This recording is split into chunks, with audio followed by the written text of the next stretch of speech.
Bonjour à toutes et à tous. Cette capsule vidéo va s'intéresser au quatrième constituant du béton, à savoir l'eau. Comme vous le savez, dans un béton moderne, il y a au total 6 constituants, dont le ciment et l'eau, qui vont constituer une colle qui va agglomérer les granulats que sont le gravier et le sable.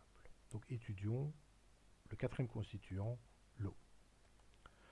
L'eau peut être observée dans le domaine de la bétonologie sous trois formes différentes.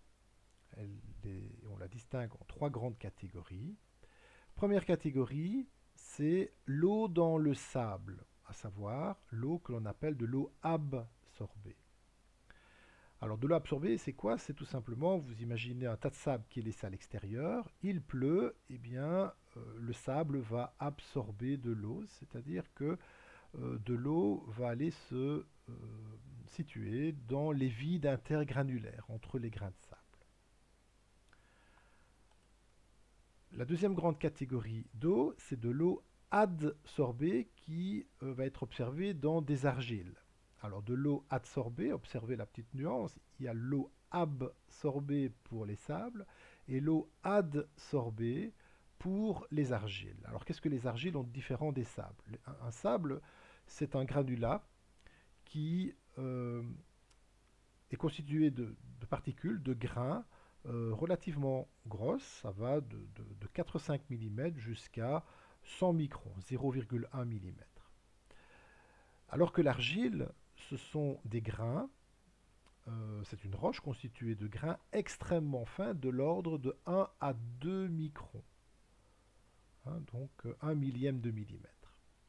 Alors il se trouve que quand de l'argile est soumise à une pluviosité, à de l'humidité ou une pluviosité, elle va également absorber de l'eau. Donc il y a une partie de l'eau qui va aller au niveau des vides intergranulaires, mais aussi il y a des molécules d'H2O qui vont aller se fixer à la périphérie, à la surface des particules très fines d'argile.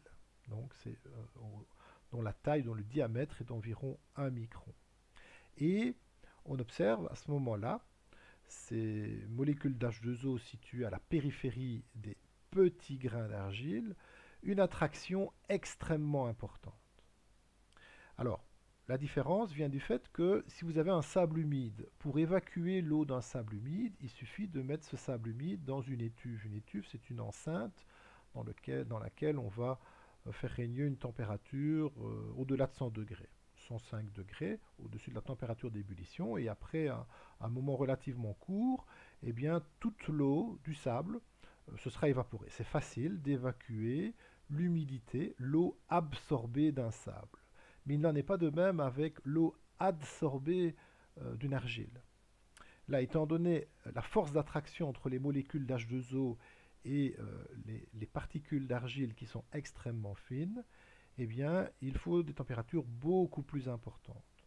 Donc, il faudrait atteindre des températures de 200 degrés, voire plus, pour évacuer toute l'eau d'une argile. Un sable, une fois sec, eh bien, il perd sa cohésion, c'est-à-dire qu'il n'y a plus d'attraction entre les grains. L'attraction entre les grains, c'est en fait une fausse cohésion, c'est dû aux molécules d'eau. L'attraction au niveau d'une argile, une argile que vous avez soumise à 100 degrés, elle va paraître sèche, mais elle va rester sous la forme de blocs. Les grains vont rester soudés les uns aux autres. Ce bloc va garder, les grains vont garder une cohésion, justement, précisément due à l'eau adsorbée. Et là, il faudrait, comme ça a été dit, des températures de 200, voire supérieures à 200 degrés pour évacuer cette eau. Et enfin, nous avons une troisième catégorie d'eau, qui est de l'eau qui ne peut pas être évacuée en élevant la température, qui est de l'eau, en fait, des molécules d'H2O qui sont chimiquement liées. Lorsque l'on fabrique du béton, lorsque l'on fabrique du plâtre, vous savez que on utilise de l'eau. Et bien cette eau va finalement réagir avec les composants du plâtre, les composants du béton, notamment le ciment, pour former un matériau final qui sera dur, donc extrêmement solide.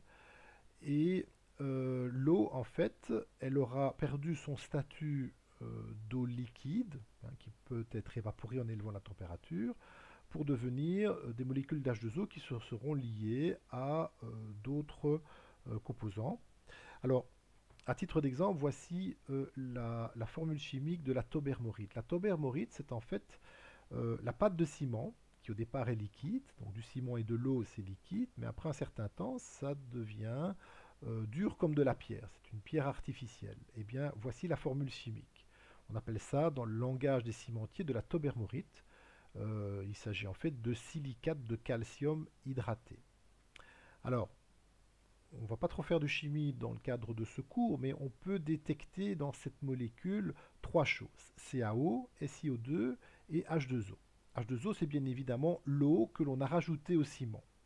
Quant au CaO et SiO2, eh bien, ça provient des deux constituants de base du ciment vus dans la capsule vidéo précédente. Souvenons-nous que pour faire du ciment, on a besoin de calcaire. Eh bien, dans du calcaire, il y a le calcaire est composé également de chaux, hein, à un certain moment, on observe de la chaux. Eh bien, ça c'est de la chaux, c'est de l'oxyde de calcium qui nous vient du calcaire ou de la craie, hein, que l'on a injecté au départ dans le four de la cimenterie. De même que le deuxième constituant pour fabriquer du ciment, c'est de l'argile. Eh bien, SiO2, l'oxyde de silicium, de la silice, provient de l'argile en question.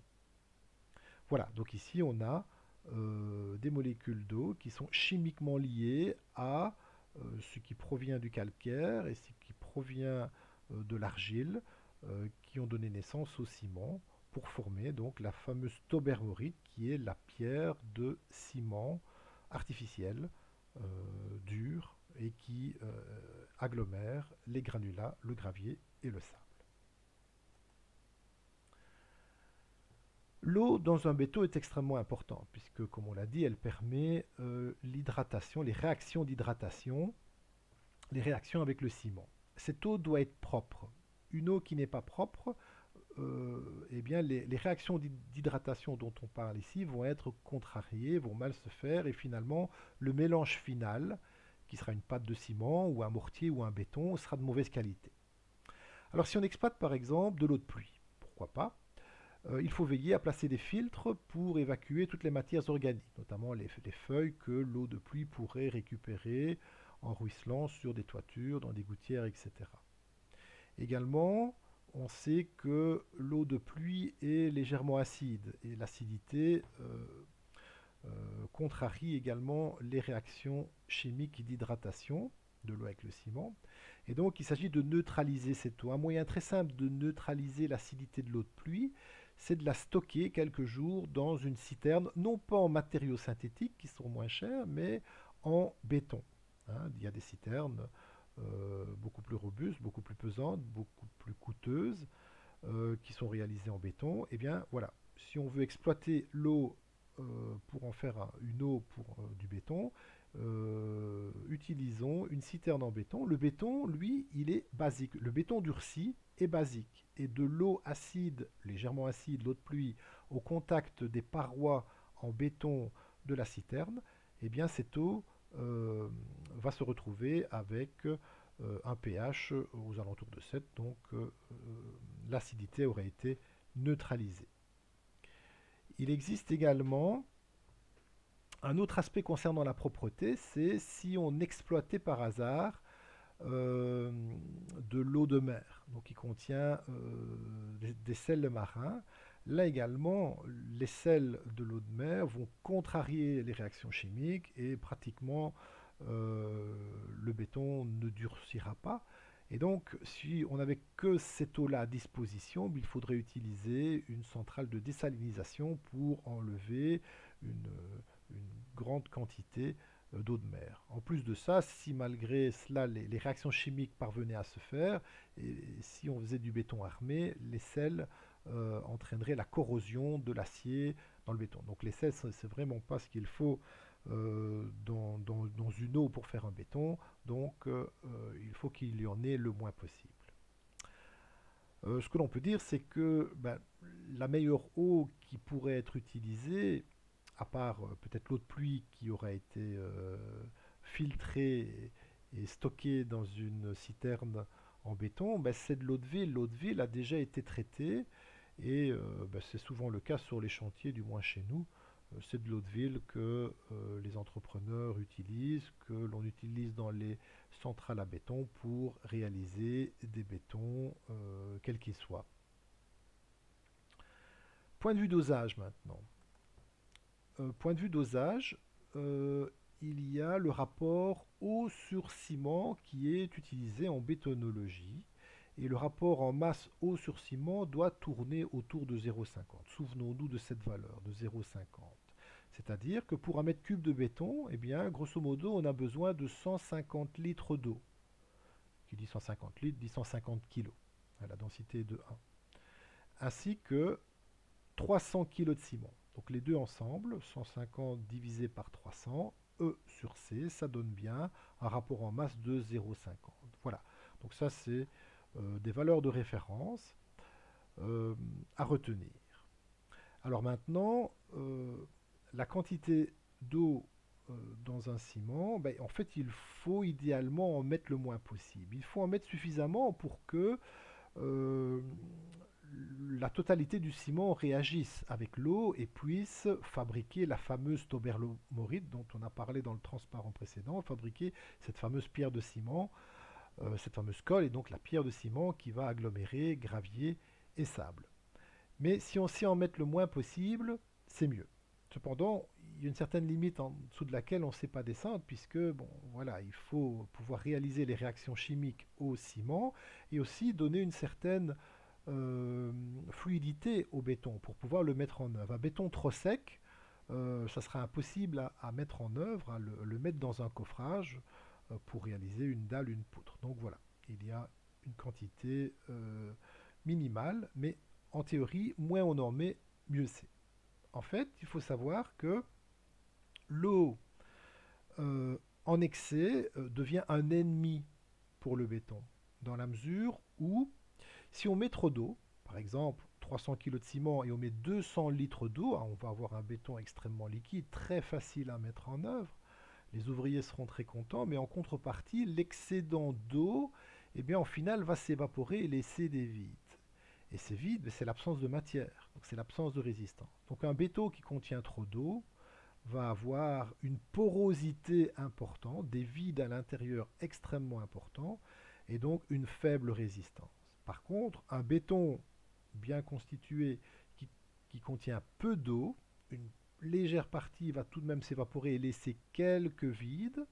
Mais si le béton est bien réalisé, a été bien vibré dans son coffrage, puisqu'un béton, ça se vit pour qu'il occupe le mieux possible le coffrage de la poutre, de la dalle, etc., eh bien, on va obtenir moins d'1% de porosité, donc moins d'1% de vide en volume dans le béton. Voilà en ce qui concerne le quatrième constituant. Eh bien, rendez-vous dans la vidéo, la capsule vidéo suivante pour parler du cinquième constituant que sont les adjuvants.